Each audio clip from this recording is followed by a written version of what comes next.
APP सरकारी वकिल APP Adityanarayan Tripathi. आज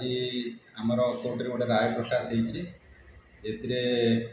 ये दीटा मुद्रा अच्छा दिज मुद्रा अच्छा दयानिधि पाइक आ टुकुना पाइक से माने किसी गोटे ऑटो पैसेंजर रे 21 कोटी पियाशाल काठ धरिकी जाऊले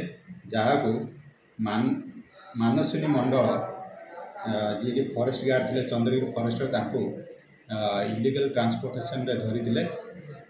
फॉरेस्ट एक्ट रे ओडिशा फॉरेस्ट एक्ट रे ओडिशा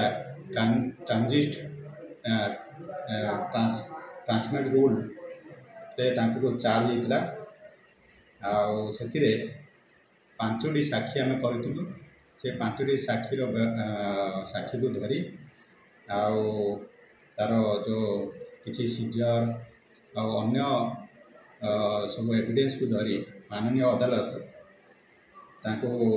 दुई जन को दयानिधि पाइक टुकुना पाइक 2 जन को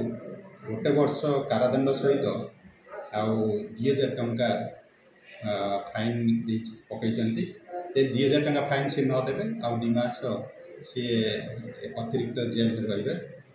ये सी भायोलेसन रूल ओटीटी रूल 21 को धरिकी जोटा कि पनिशेबल अच्छी 5 years अप टू 5 years एवं 5000 रुपीज से धरिकी दंडित कर।